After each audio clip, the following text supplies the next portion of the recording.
The waitress kept filling my water glass like I might forget how to drink if she didn't check every 5 minutes. Lydia had that look she'd been wearing more lately, patient, practiced, the way you'd smile at a dog that's not quite housebroken anymore. Harrison, sweetheart, she said, touching my hand across the table. Mr. Tanaka asked about the Denver project. I let my eyes drift, blinked slow. 70 years old, they expect you half gone already. The Japanese investor, Kenji, not Tanaka. But I didn't correct her, smiled with that careful patience people save for children, in the confused. Ah, yes, he said in English, loud and clear like I was deaf. Very impressive legacy, Mr. Caldwell. Legacy, past tense. I mumbled something about warehouses, let the words trail into nothing. Watched Lydia's eyes flick to Kenji. She switched to Japanese. Smooth, natural, like she'd done it 1,000 times before. Mosugu, she said. Soon. Kere wa jama ni naru. Is he in the way? She laughed. Soft. Not the laugh she used when we were alone. Kantan ni narimasu. Kere wa sudeni kusuri o nonde imasu. Easy. He's already taking the medication. I kept my face slack. Took a sip of water with shaky hands I didn't have to fake because my hands were shaking for real now, just not for the reasons they thought. Bengoshi wa raigetsu junbi ga dekimasu, she continued. The lawyer will be ready next month. I'd married her 6 years ago, 43 years younger. Everyone said it was stupid. My daughter Rachel stopped speaking to me. Said Lydia was after the money. Sitting there listening to my wife discuss conservatorship timelines in a language she thought I couldn't understand, I realized Rachel had been kind about it. The waitress came back. I ordered salmon. Lydia changed it to something softer. He has trouble chewing, she told Kenji in English. I smiled at her. Squeezed her hand. She smiled back. I wanted to throw up. 3 days later, I stood in our bathroom at 4 a.m, staring at the pill organizer she'd set out for the week. Monday through Sunday, morning and evening, each compartment filled with tablets in graduated shades of white and beige. I'd been taking them for 8 months. Blood pressure, she'd said. Cholesterol. Prostate. Doctor's orders. Except I'd been feeling worse. Foggier. Slower. I'd figured it was age. 70s, no spring chicken. But after the dinner, after hearing her talk about medication schedules in Japanese, I couldn't stop looking at those pills. I took a picture with my phone, hands shaking, sent it to Tom Chen, old Marine buddy who'd gone into pharmaceutical sales after the service.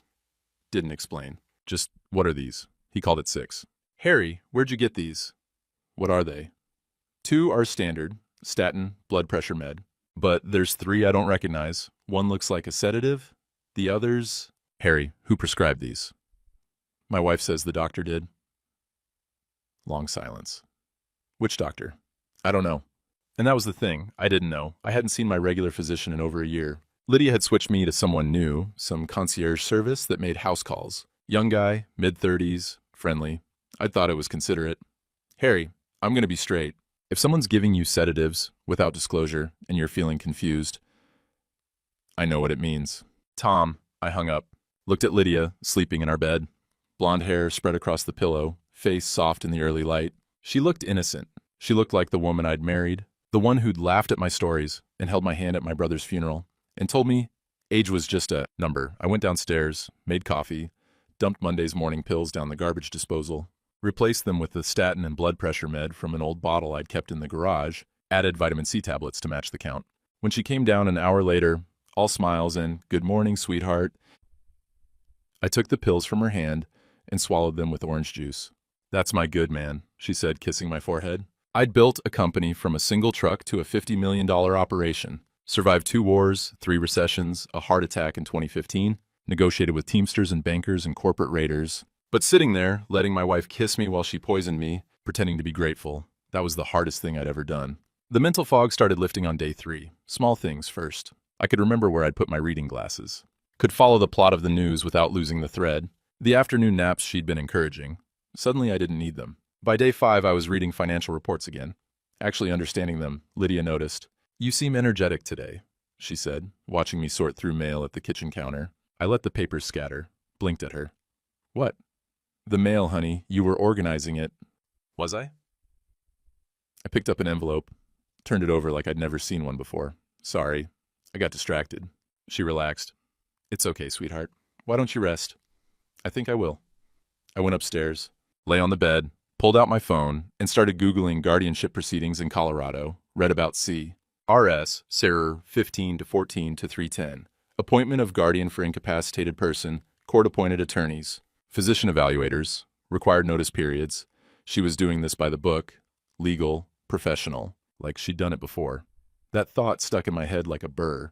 I opened a private browser window, typed, Lydia Caldwell, previous marriage, nothing. Tried, Lydia Morrison, her maiden name, nothing. Tried, Lydia Morrison, Arizona, she'd mentioned growing up there. Third result down, obituary for Thomas Morrison, died 2016, survived by wife Lydia Morrison, age at death, 68. I clicked through to the death notice. After a brief illness, no cause listed. Services held in Scottsdale. In lieu of flowers, donations to the Alzheimer's Association. Brief illness, Alzheimer's. At 68, I saved the obituary, took a screenshot, sent it to Tom Chen with one word, her. Then I went downstairs and asked Lydia what she wanted for dinner.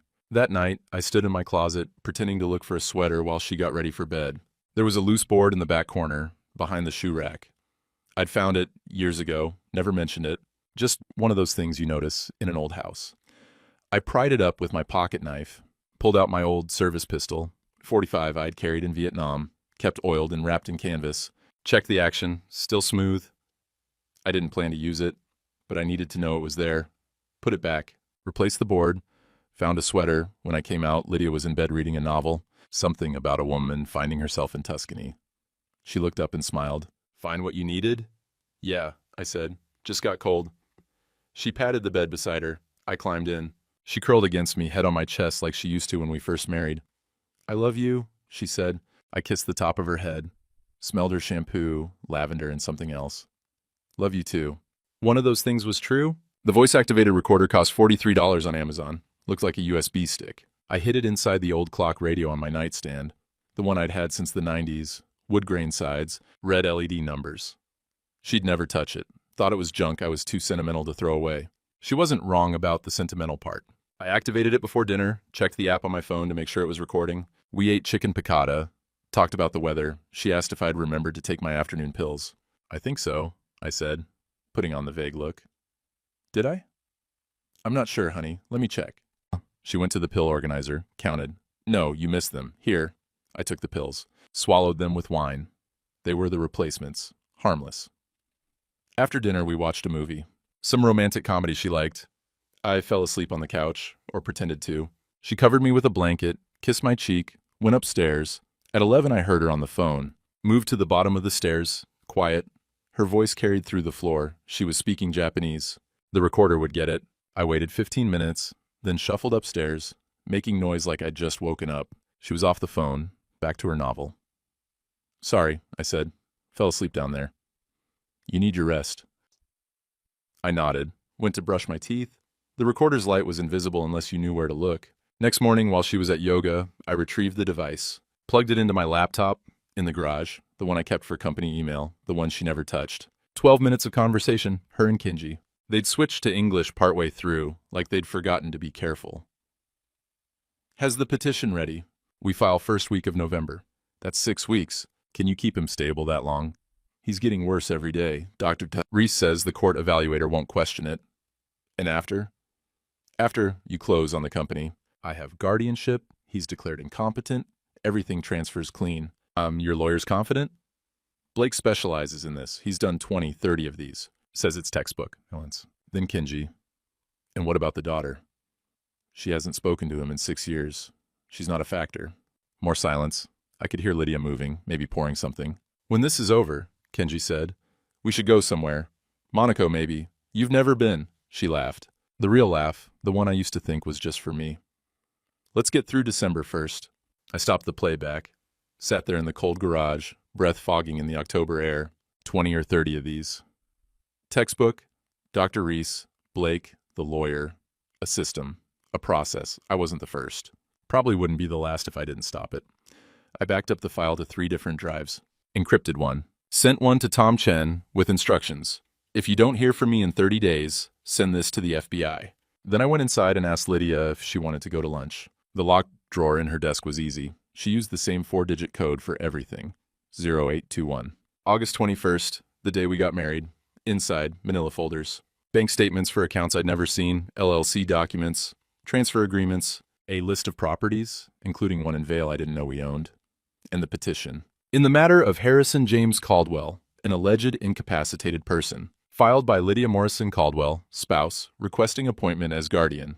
Attached physician's statement from Dr. Marcus Reese, dated September 15th, stating, I suffered from progressive cognitive decline consistent with vascular dementia, rendering respondent unable to manage financial affairs or make informed medical decisions. On September 15th, 2 weeks ago, I'd never met Dr. Marcus Reese. The document referenced observed behaviors, forgetting names, confusion about time and place, difficulty with complex tasks, periods of disorientation.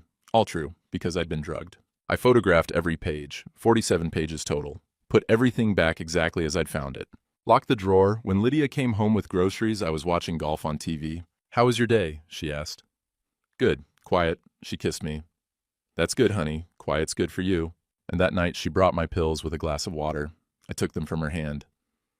I love you, she said. I know, I said. Sarah Lindstrom met me at the coffee shop on Colfax at 2 in the afternoon. I'd found her through LinkedIn. She worked at Rachel's law firm, environmental practice. I'd sent a message from a Gmail account I'd created. I'm Rachel Caldwell's father. I need to get a message to her. She won't take my calls. Sarah was 30, professional, skeptical. She sat across from me with her latte and her phone face down on the table. I'm not sure I should be here, she said. I'm not sure I should be asking.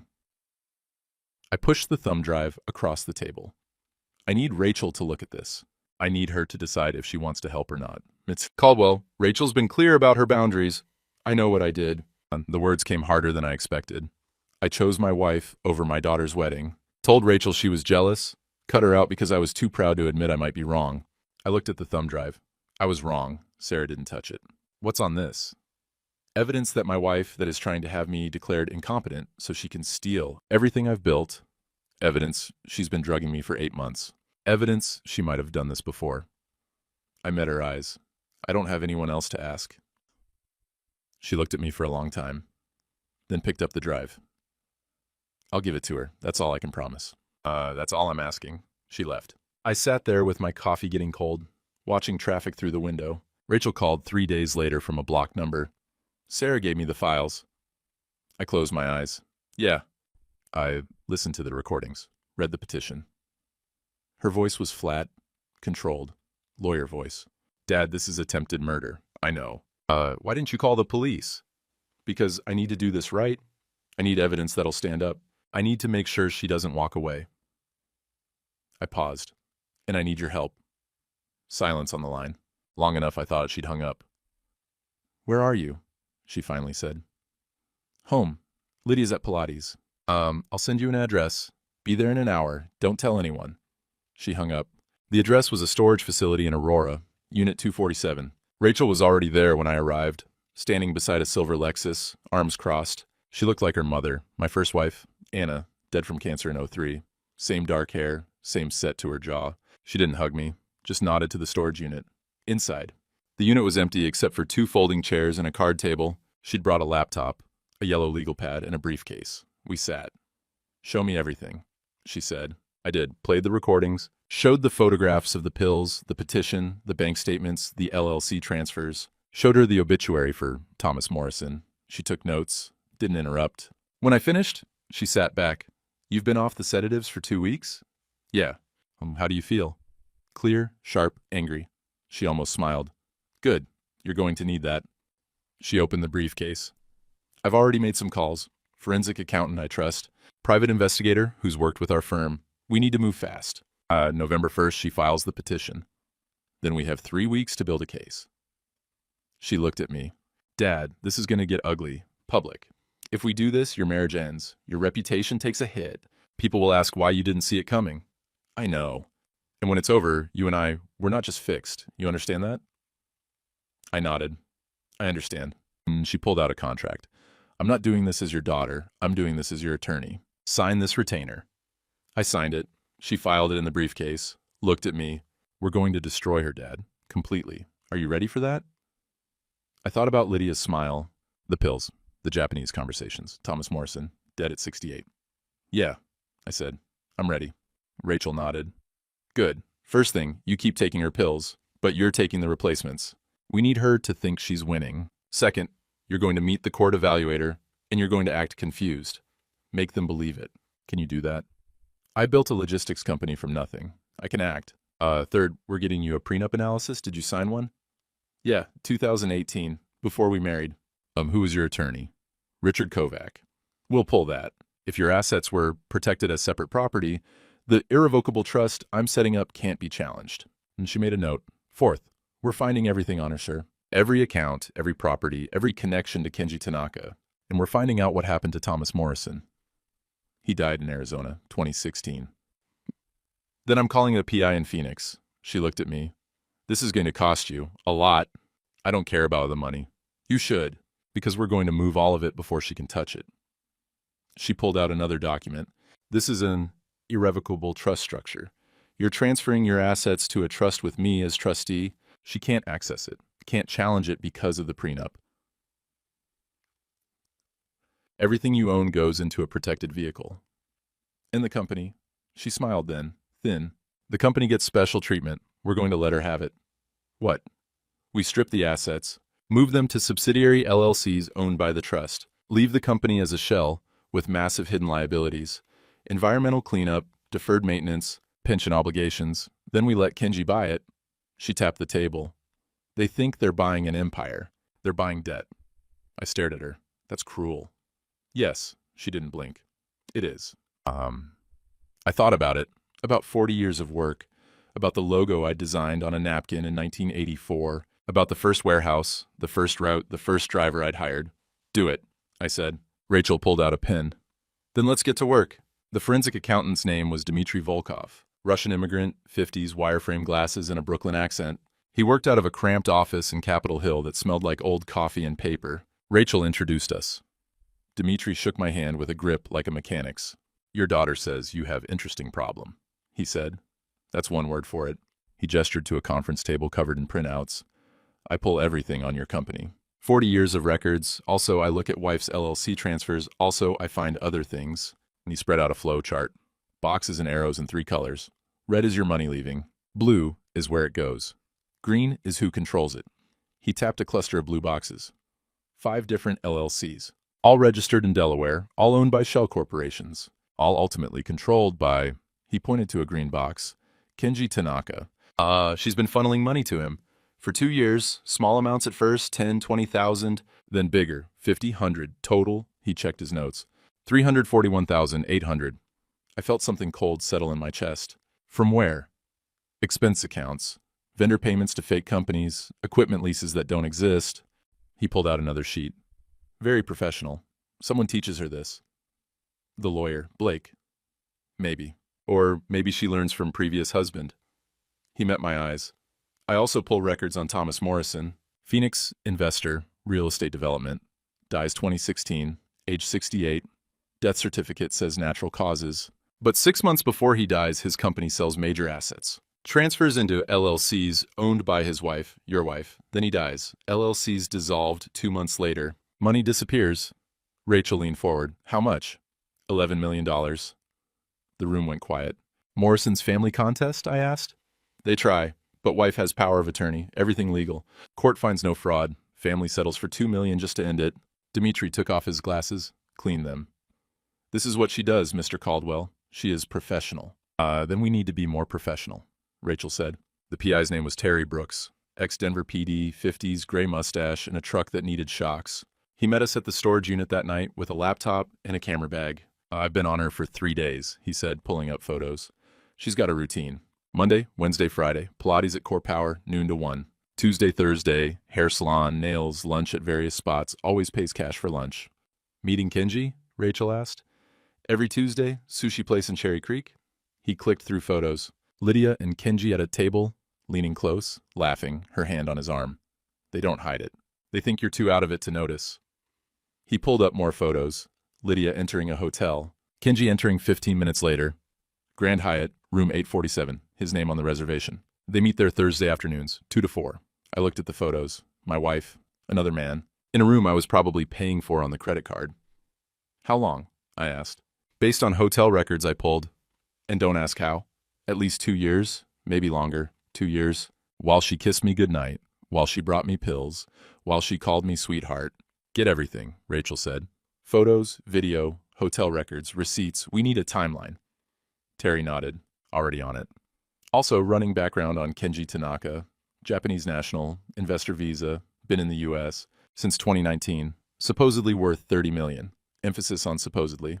Well, meaning the money he's using to invest in your company. It's borrowed against assets he claims to own in Tokyo, but the documentation's sketchy. I got a guy in Japan checking, but preliminary read? Kenji's leverage to his eyeballs. He needs your company to stay solvent. Rachel made a note. So when the company collapses, he collapses with it. Terry grinned. Domino effect. I sat back, looked at the photos spread across the table, Lydia smiling, Kenji's hand on her back. I want to know everything, I said. Where they go, what they say, how often they laugh. I met Terry's eyes. I want to know them better than they know themselves. You got it. Richard Kovac met us at his office downtown. 72, silver hair, suits that cost more than my first truck. He'd been my lawyer for 30 years. Harrison, he said, shaking my hand. Rachel didn't say what this was about. Prenup analysis. The one I signed in 2018. His face changed. I see. He pulled the file. We sat in his conference room. Mahogany table. View of the mountains. Coffee in china cups. You wanted full protection, Richard said, reading. All premarital assets classified as separate property. No commingling. In the event of divorce, she gets nothing acquired before the marriage. And if I die? She gets the house and Telluride. You bought that together. Joint accounts stay joint. But the company, the investment portfolio, the trusts, all separate.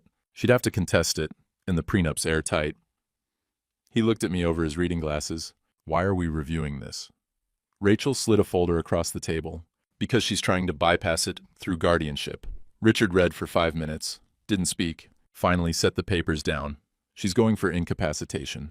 If you're declared incompetent, she becomes guardian, controls everything, sells before you die, or while you're institutionalized. Prenup doesn't matter if you're not competent to enforce it. Can we block it? If we can prove you're competent, yes. But if she's been drugging you, and if there's medical documentation... He stopped. Harrison, has she been drugging you? I told him everything. He sat back. Jesus Christ. Can we protect the assets? He thought. Irrevocable trust today. Transfer everything, company, portfolio, property, make Rachel trustee. If it's done while you're competent, it's bulletproof. And the prenup supports it because the assets were separate anyway. Do it. Harrison, once this is done, you can't undo it. You won't control your own company. Richard, I'm 70 years old. I was going to hand it to Rachel eventually. I looked at my daughter. Just doing it now instead of later. Richard pulled out his phone. I'll have the documents ready by tomorrow. We'll need witnesses, notarization, the works. And Harrison? Yeah? When this goes public, it's going to be ugly. I know. He nodded. Good, because she's going to fight like hell. We signed the trust documents on October 28th. Rachel, me, Richard, 2 paralegals as witnesses, and a notary who kept looking at me like she was trying to figure out if I was competent. 43 pages. Every asset, every account, every share of stock. I signed my name on page 43, and just like that, I owned nothing. Rachel owned everything. How does it feel? She asked. Light, I said. That night, Lydia made pot roast, my favorite. She'd opened a bottle of wine. The good stuff, the Napa cab we saved for special occasions. What are we celebrating? I asked. Nothing, just felt like it. She poured. You seem tired lately. I am tired. Dr. Reese called. He wants to do a follow-up. When? Next week. I'll set it up. She touched my hand. I worry about you. I looked at her, really looked. She was 27. Could have been with anyone. Could have had her whole life ahead of her. She'd chosen this instead. I know you do, I said. She smiled, squeezed my hand. I drank the wine. It tasted like ashes. The company holiday party was November 9th. Annual thing, 60-70 people, rented event space in Lodo, open bar, catered food. I've been going for 30 years. This year, I was bait. Rachel had been clear that you need to sell it. Not just to Lydia, to everyone. Witnesses, people who will testify if needed. Make them believe you're declining. So I did. I arrived with Lydia, shook hands, forgot names of people I'd worked with for 20 years, called Jennifer Thompson, Janet, called Marcus Young, Mike. Asked Jim Reardon, my VP of operations, what department he worked in. Jim's face went pale. Harry, it's Jim. Operations. I blinked. Right, sorry, long day. Lydia's hand on my elbow. He's been tired lately. People nodded, sympathetic, concerned. I could see them thinking it. Poor Harry, getting old, losing it. Halfway through dinner, I knocked over my water glass, looked confused about how to clean it up, just stared at the spreading puddle. Lydia jumped up. It's okay, honey, I'll get it. Jennifer, Janet I'd called her, leaned over. Is he all right? He has good days and bad days, Lydia said quietly, loud enough for others to hear. We're seeing a specialist. After dinner, speeches. I'd given them for 30 years. Tonight, I started strong. Thank you all for coming. It's been a good year. Denver projects ahead of schedule. Portland expansion looking solid. Then I stopped, lost the thread, looked at my notes I'd intentionally made illegible. I squinted.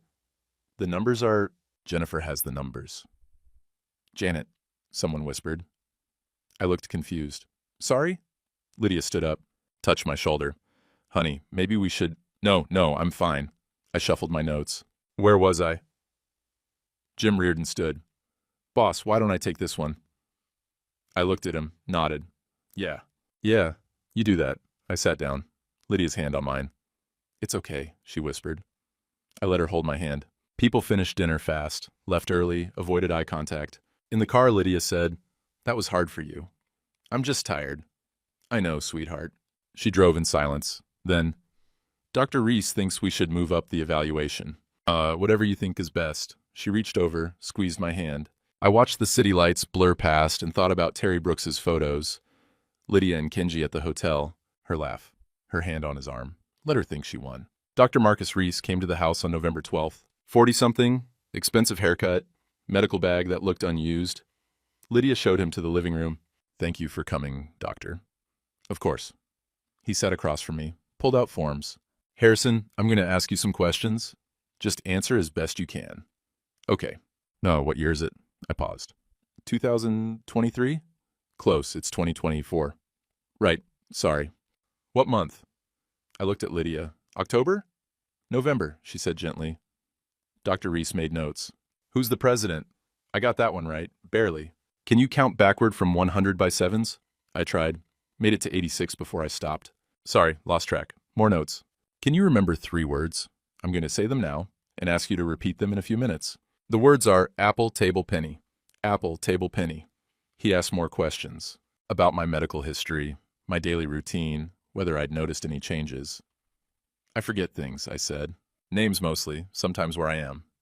Does that frighten you? Yeah. He nodded. That's normal. Harrison, I'm going to recommend some additional testing. Brain imaging, neurological workup.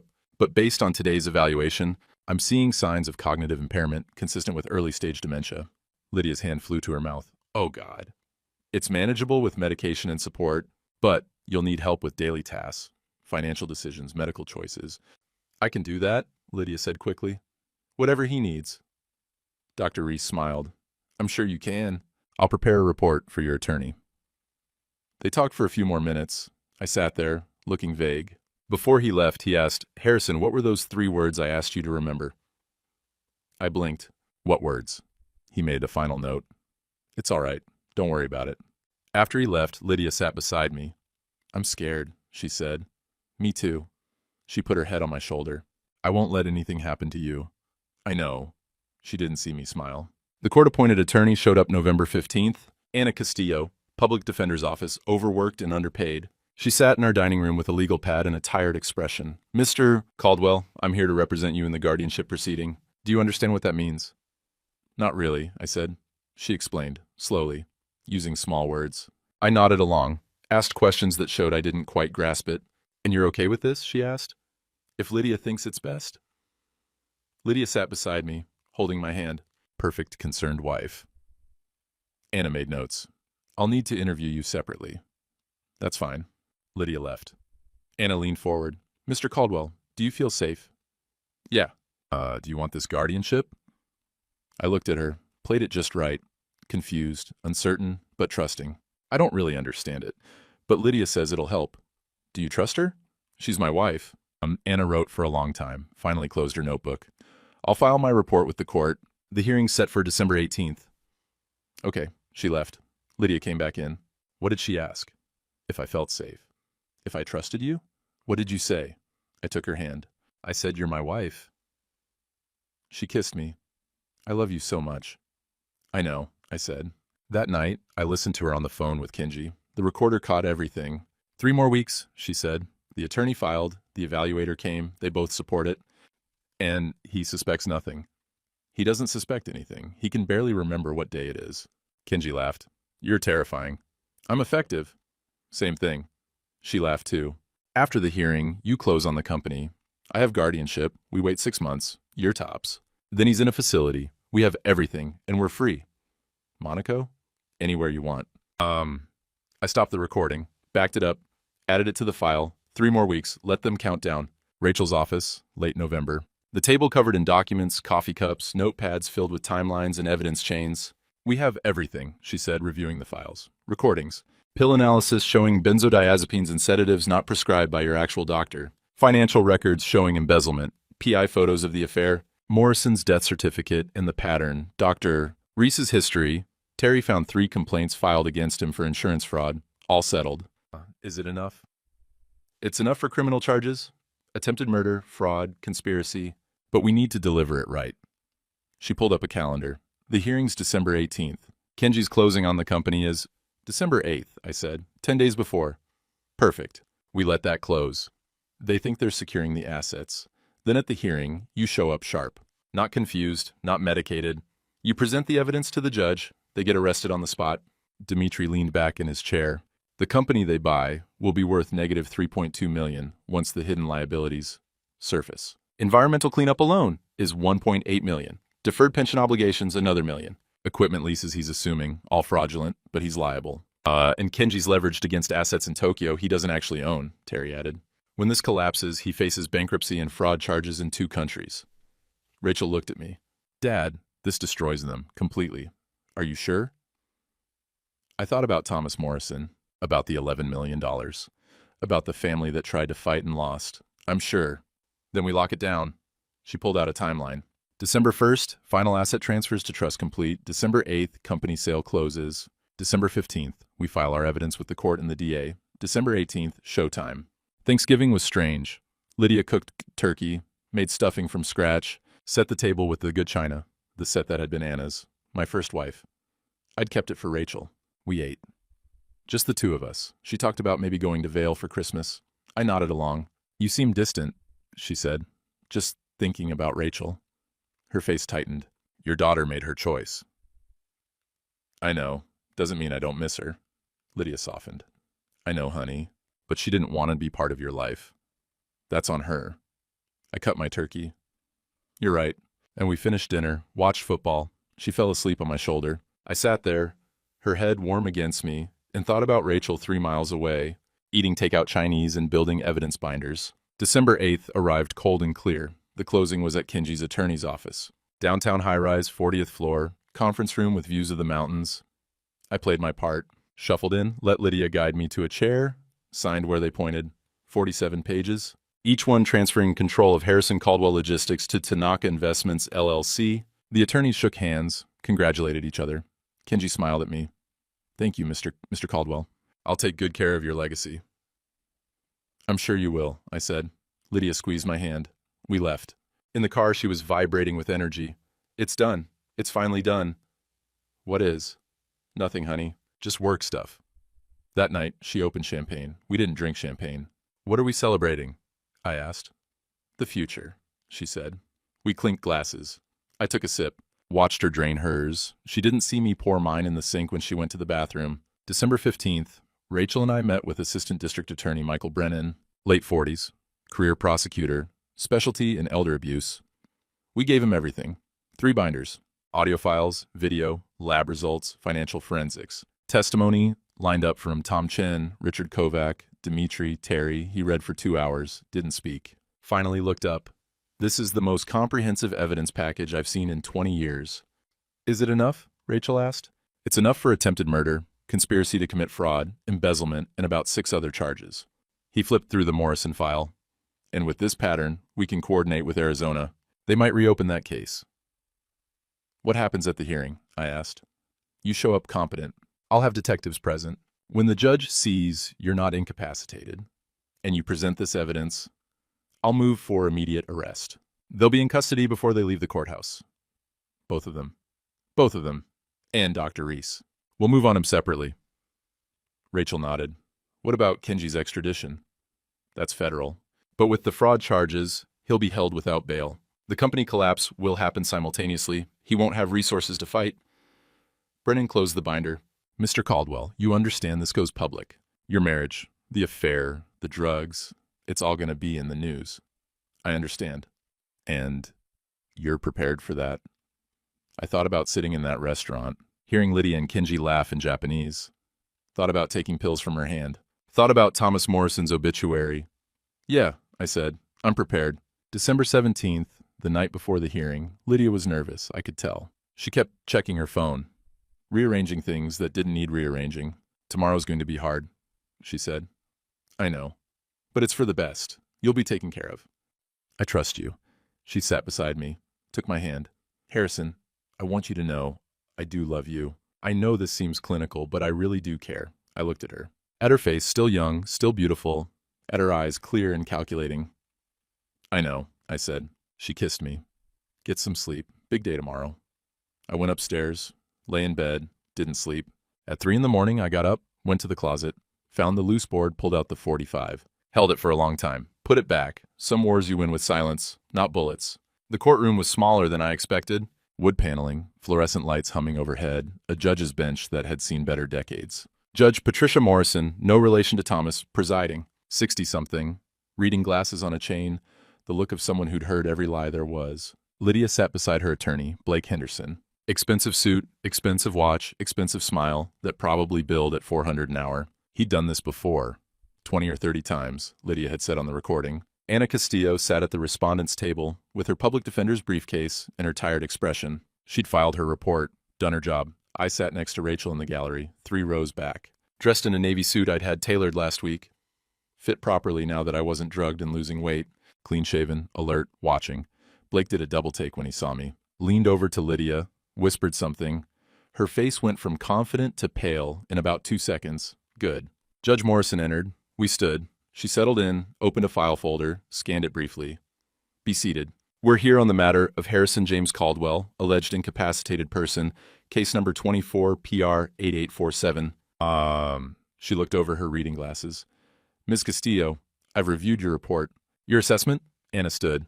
Your Honor, based on my interviews and observation, the respondent appears to have significant cognitive impairment. Memory deficits, confusion regarding dates and people, difficulty following complex conversation. However, he expressed no objection to the guardianship and appears to trust the petitioner, his wife of 6 years. Dr. Reese's evaluation? Blake stood smoothly. Submitted and filed, Your Honor. Dr. Reese conducted a comprehensive cognitive assessment and found significant decline consistent with vascular dementia. He recommends full guardianship for both medical and financial decisions. And the petitioner seeks both medical and financial guardianship? Yes, Your Honor. Mrs. Caldwell is prepared to provide full-time care and manage all aspects of Mr. Caldwell's welfare. Judge Morrison looked at the file. Mr. Caldwell is 70 years old. Previously operated a successful logistics company. Is that correct? Yes, Your Honor. But his condition has deteriorated rapidly over the past 8 months. I see. She looked across the courtroom. Mr. Caldwell, are you present? I stood. Yes, Your Honor. Every head turned. The court reporter's fingers paused on the keys. Judge Morrison's eyebrows rose. You're Mr. Caldwell? I am. Do you understand why you're here today? Yes, Your Honor. My wife filed a guardianship petition because she believes I'm incapacitated and unable to manage my own affairs. I'm here to demonstrate that I'm not incapacitated and to present evidence that this petition is fraudulent. The silence in the courtroom was absolute. Blake shot to his feet. Your Honor, the respondent has been exhibiting severe cognitive impairment for months. His own court-appointed attorney documented it. Dr. Reese's evaluation clearly shows. I've been exhibiting symptoms of sedative toxicity, I said, voice level and clear, because my wife has been drugging me for 8 months with benzodiazepines and other medications prescribed by Dr. Marcus Reese, who is not my physician of record and who has never conducted a legitimate medical examination of me. Lydia's hands gripped the table. Her knuckles went white. Judge Morrison leaned forward. Mr. Caldwell, that's an extremely serious accusation. Yes, Your Honor. I have comprehensive evidence to support it. Rachel stood. Your Honor, Rachel Caldwell, representing my father. We'd like to present evidence of fraud, conspiracy, attempted murder, and financial exploitation. We've also coordinated with the district attorney's office. Blake was on his feet. Your Honor, this is highly irregular. The respondent is clearly experiencing paranoid delusions. The respondent is experiencing clarity for the first time in 8 months, Rachel said. because he stopped taking the drugs his wife was giving him without his informed consent. Judge Morrison held up a hand. Mr. Henderson, sit down. Ms. Caldwell, this is a guardianship proceeding, not a criminal trial. We understand, Your Honor. But the evidence we're presenting directly bears on whether my father is actually incapacitated or whether that incapacity was artificially induced as part of a criminal conspiracy. A.D. Michael Brennan stood from the gallery, 2 detectives beside him. Your Honor, Michael Brennan, Denver District Attorney's Office. We're prepared to support this evidence presentation and to take appropriate action based on what's revealed. Judge Morrison looked at Lydia, at Blake, at me, at the detectives. This is unusual, she said. Yes, Your Honor, Rachel said. So is systematically poisoning your husband to fake dementia and steal his assets. Long pause. Judge Morrison removed her reading glasses. I'm going to allow this. Mr. Henderson, your client has a right to respond after the evidence is presented. Proceed, Ms. Caldwell. Rachel was methodical, clinical, like she was prosecuting a case, not defending her father. First, the pills. She presented photographs, clear images showing each tablet, imprint codes visible. Then the toxicology report from an independent lab. Benzodiazepines, sedatives, antihistamines in doses high enough to cause confusion and memory impairment. These medications were not prescribed by my father's physician of record, Dr. Alan Wu, who has treated him for 15 years. Dar. Wu confirmed he never prescribed any of these medications. They were allegedly prescribed by Dr. Marcus Reese. She handed documents to the judge. Dr. Reese has never met my father in person prior to November 12th of this year, yet he signed a physician's statement on September 15th claiming to have observed progressive cognitive decline. That statement is part of this guardianship petition. Blake started to object. Judge Morrison silenced him with a look. Next, the audio recordings. Rachel had them transcribed. Both Japanese and English portions, she played excerpts. Lydia's voice, clear through the courtroom speakers. He's already taking the medication. The lawyer will be ready next month. After the hearing, you close on the company. I have guardianship. We wait 6 months. Year tops. Then he's in a facility. We have everything, and we're free. Lydia stared at this table. Wouldn't look up. Judge Morrison's face was stone. Who is she speaking to? Kenji Tanaka, Rachel said.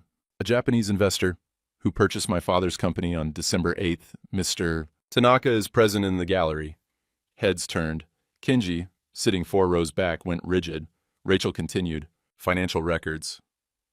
$341,000 transferred to shell companies owned by Tanaka. Spreadsheets showing the flow of money. Dimitri's forensic analysis. Then the surveillance photos. Lydia and Kenji at lunch. At the hotel. Entering separately. Leaving separately. Timestamps and dates. Then the Morrison file. Thomas Morrison, Rachel said, died in Scottsdale, Arizona in 2016 at age 68. Married to Lydia Morrison, formerly Lydia Brennan, now Lydia Caldwell. Morrison died after a brief illness described as sudden onset dementia. 6 months before his death, he transferred $11 million in assets to his wife.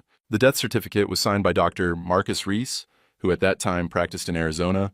She handed the documents to Judge Morrison. Morrison's family suspected fraud but lacked resources to investigate. The pattern is identical. Young wife, elderly husband, sudden cognitive decline, asset transfers, guardianship, petition or power of attorney, then death or institutionalization. The courtroom was silent, except for the hum of the fluorescent lights. Judge Morrison read the documents, looked at Lydia. Mrs. Caldwell, you were married to Thomas Morrison? Lydia's attorney whispered to her. She nodded slightly. And he died in circumstances similar to what's being described here? No answer. Judge Morrison set the papers down. Ms. Castillo, were you aware of any of this when you interviewed the respondent? Anna stood. No, Your Honor, I was not. Henderson, were you aware your client had a previous husband who died under suspicious circumstances? Blake's face was carefully neutral. I was aware of a previous marriage. The circumstances of Mr. Morrison's death were not disclosed to me in detail. I see. Judge Morrison looked at Brennan. Mr. Brennan, what is the district attorney's position? Brennan stood. Your Honor, based on the evidence presented, the state is prepared to file criminal charges against Lydia Morrison Caldwell for attempted murder, conspiracy to commit fraud, embezzlement, and elder abuse. We're also prepared to file charges against Dr. Marcus Reese for conspiracy, insurance fraud, and practicing medicine through fraudulent means, and against Kenji Tanaka for conspiracy to commit fraud and wire fraud. You have sufficient evidence.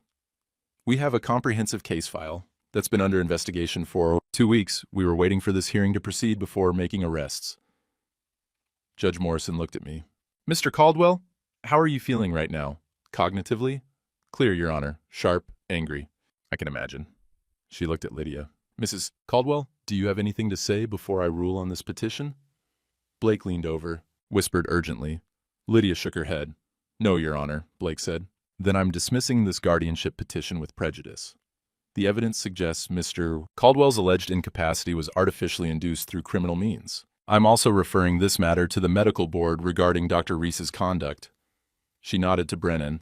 Mr. Brennan, if you have sufficient cause to make arrests, you may proceed. Brennan gestured to the detectives. They moved down the aisle. Lydia Morrison Caldwell, you're under arrest for attempted murder, conspiracy to commit fraud, and elder abuse. You have the right to remain silent.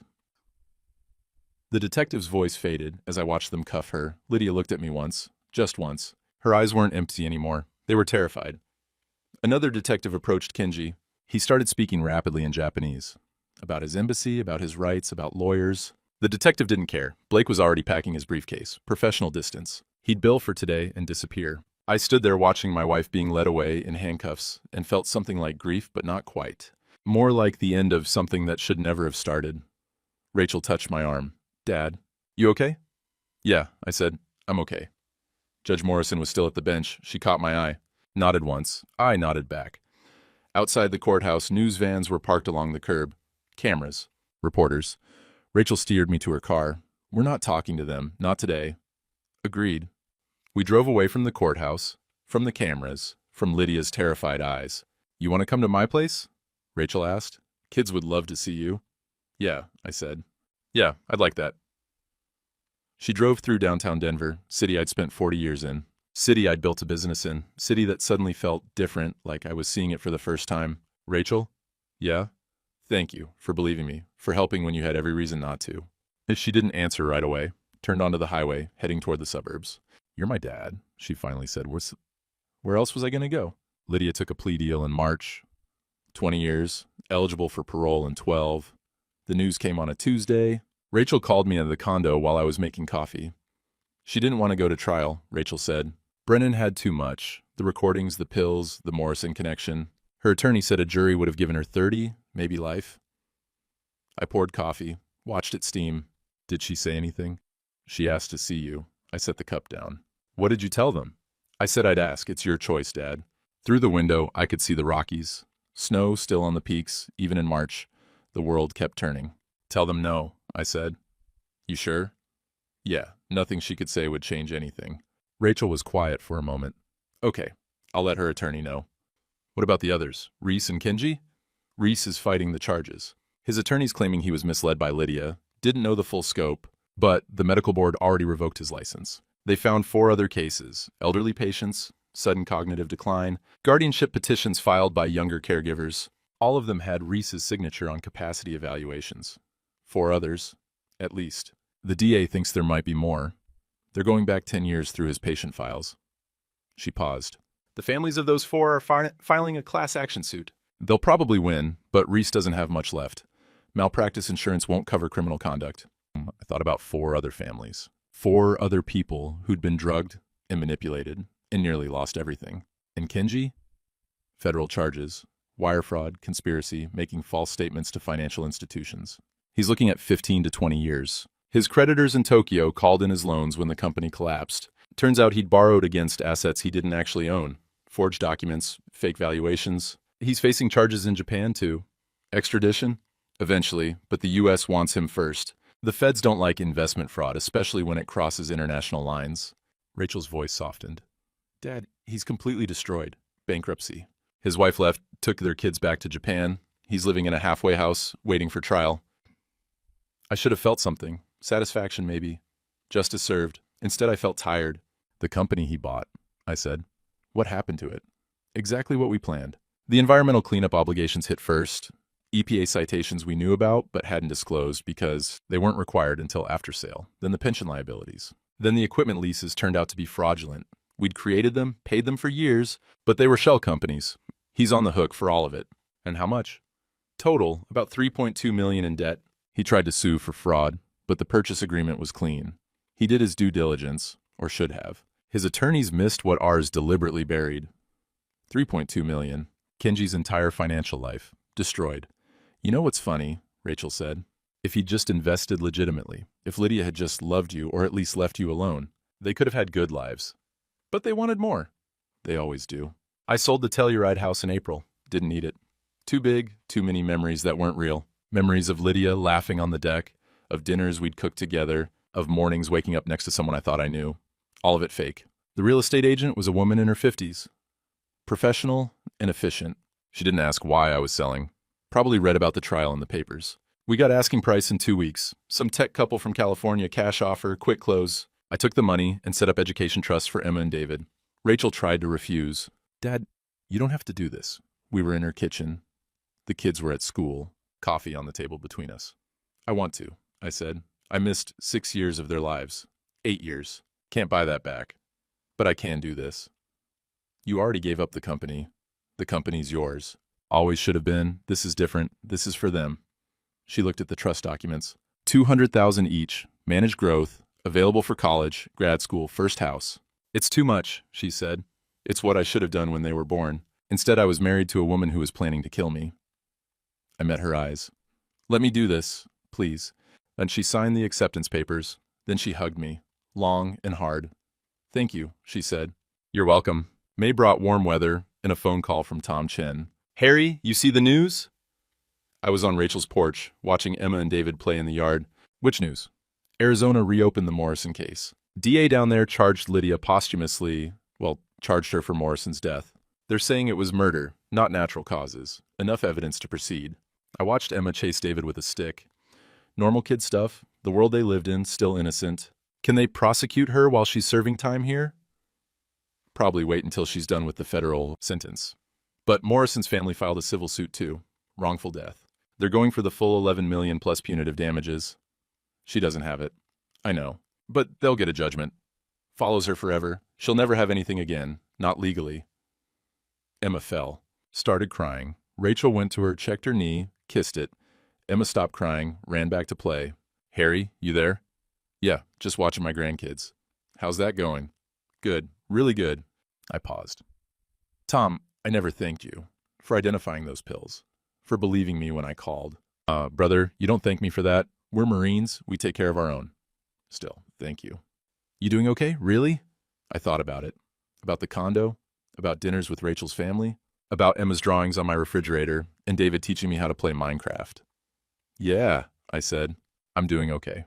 June, I officially retired from everything, signed the final papers. The company was fully Rachel's now. The trust had transferred operational control. She'd brought in new management, modernized the routing systems, expanded into e-commerce logistics.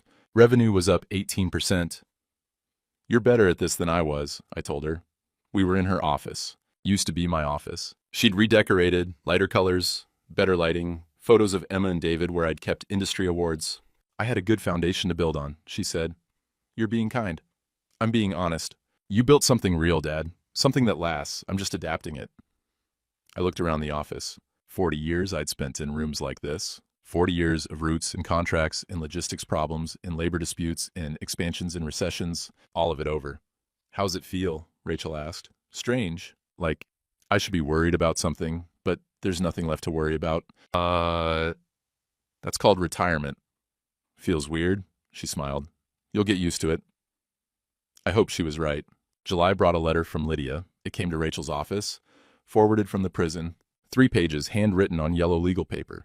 Rachel brought it to dinner at her house, set it on the table between us after the kids had gone to play. You don't have to read it, she said. I looked at the envelope. Federal Correctional Institution, Waseca, Minnesota. That's where they'd sent her. Medium security, women's facility. What's it say? I didn't read it. Not my place. I picked it up, felt the weight of it. 3 pages. Whatever she wanted to say, it took 3 pages. She wants something, I said. Probably. I set it down. I don't need to read it. You sure? Yeah. Nothing in there changes what happened. Nothing makes it better. I pushed the envelope toward Rachel. Throw it away. She took it. Didn't argue. Later that night, after Emma and David were in bed, Rachel and I sat on the porch with beer and the sounds of summer crickets. You ever wonder what she wrote? Rachel asked. Sometimes. Then I stopped wondering. Why? Because it doesn't matter. She's sorry? Good. Doesn't bring back 8 months of my life. She wants forgiveness? That's not mine to give. She needs to find that somewhere else. She wants to explain. I drank my beer. There's nothing to explain. She tried to kill me for money. Pretty simple. Rachel was quiet for a while. You're angrier than you let on. Yeah, and that's okay, to be angry. I know, I'm working on it. How?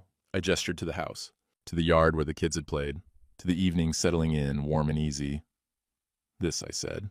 This helps. Emma's dance recital was chaos. 20 kindergartners in tutus, a stage too small, a sound system that cut out twice, and parents filming on phones blocking everyone's view. The piano player looked like she'd rather be anywhere else. Emma saw me in the third row. Waved so hard she nearly fell over. I waved back. The music started. Half the kids forgot the choreography. Emma did okay, lost her place during the second verse but recovered. When it was over, she took a bow, like she'd just performed at Lincoln Center. The kids ran off stage. Emma found Rachel first, then saw me and charged over. Grandpa, did you see? I saw. You were wonderful. I messed up the turn. I didn't notice. She hugged my legs. You're being nice. And David, 8 years old, serious as always, sat down beside me. She messed up twice, but she kept going. That's what matters. Smart kid, I said. I know. After the recital, we went for ice cream. Our Saturday tradition started 3 months ago and already sacred. Emma got chocolate chip. David got cookies and cream. Rachel got something with caramel. I got butter pecan, same thing I'd been getting since 1975. We sat outside Glacier Ice Cream on a bench, watching people walk dogs and push strollers and live their lives. Grandpa? Emma said, licking chocolate off her fingers. Why don't you live with us? Rachel started to redirect. I touched her arm. Because grown-ups live in their own houses, sweetie. But you're old. Emma, Rachel said. It's okay. I smiled at her. You're right, I am old, but I like living in my condo. I've got a good view of the mountains, and you and David visit, and that's even better. Don't you get lonely? The question landed heavier than she meant it. I thought about it, about mornings alone with coffee, about evenings when the condo was too quiet, about nights I couldn't sleep, thinking about Lydia in prison, about Thomas Morrison's family, about choices and consequences and the things you can't undo. Sometimes, I said. But that's okay. Everybody gets lonely sometimes. Even kids? Even kids. She nodded, satisfied with that answer. Went back to her ice cream. David looked at me with those serious 8-year-old eyes. Are you lonely right now? I looked at him, at Emma with chocolate on her face, at Rachel watching both of them with that expression mothers have. Love and exhaustion and fierce protection all mixed together. No, I said. Right now, I'm exactly where I want to be. August, Rachel's birthday, 46th. We celebrated at her house. Nothing fancy, burgers on the grill, potato salad, corn on the cob. David made a cake that leaned slightly to the left. Emma made a card with so much glitter, it would be finding its way into carpets for months. I gave Rachel a present, small wooden box, old and worn. Dad, you didn't have to. Just open it. I'm getting inside. A brass compass, antique, well used. The one my father had given me in 1984 when I'd started the company with one truck and a lot of hope. Rachel picked it up carefully. Dad, I can't take this. You can. You're the one navigating now. You're running the company, raising these kids, taking care of your fool father who nearly lost everything. I met her eyes. Seemed right to pass it on. She turned it over. Read the inscription on the back, engraved in my father's handwriting. True north, always. What does it mean? She asked quietly. Means you find the right direction and you stick to it, even when it's hard, even when you're scared. You find true north and you don't let anything pull you off course. And she held the compass, and for a second she looked like she might cry. Thank you, she said. We ate cake, lopsided and perfect, sang happy birthday off key. Emma got frosting in her hair and on her dress and somehow on the dog. Later, after the kids were in bed and the dishes were done, Rachel and I sat on the porch, warm night. Late summer, the kind of evening that makes you believe things might work out. You ever think about dating again? Rachel asked. I laughed.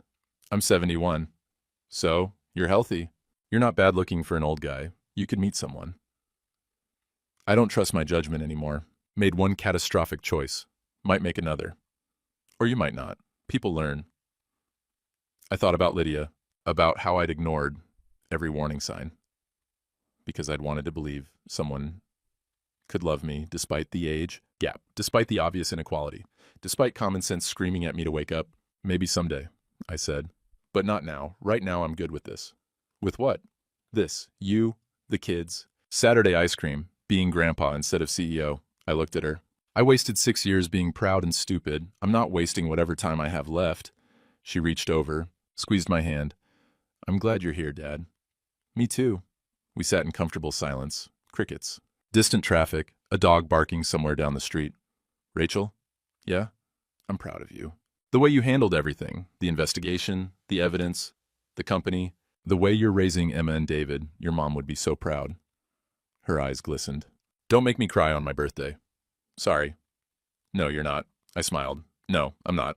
September arrived with cool mornings and the first day of school. I drove Emma and David. Rachel had an early meeting, some client in Tokyo. Time zones made it complicated. The kids had their backpacks and lunchboxes, and that first day of school energy that's half excitement, half nerves. Emma was going into first grade. New teacher, new classroom, new expectations. What if nobody likes me, she asked from the back seat. They'll like you. You're smart and funny and kind. What if I mess up? Then you try again. That's what brave people do. They mess up and keep going. Like when you messed up with Lydia?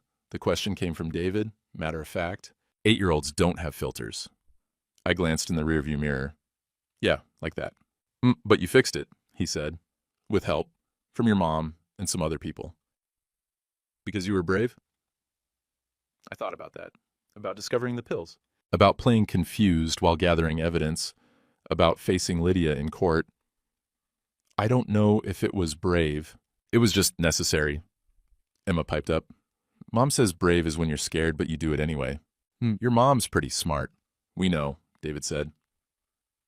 I pulled into the school parking lot. Kids everywhere, running, laughing, crying, clinging to parents. The whole spectrum of human emotion in a parking lot. Emma unbuckled. Wish me luck. Good luck, Grandpa. You don't need luck. You've got everything you need already. She smiled, ran to her classroom. David paused at the door. Grandpa? Yeah? I'm glad you're not dead. And the bluntness of it caught me off guard. Me too, buddy.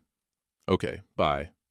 He walked to his classroom, calm, serious, 8 years old and already understanding more than I'd given him credit for. I sat in the car watching kids stream into the building, thought about being 71, about second chances, about how most people don't get them and fewer deserve them, about how I was still figuring out which category I fell into. But sitting there, watching Emma wave from her classroom window, and David disappear into the hallway with his too big backpack, maybe it didn't matter. Maybe showing up was enough. October came cold and clear. I sat on Rachel's porch on a Saturday morning, coffee in hand, watching Emma and David play in the leaves.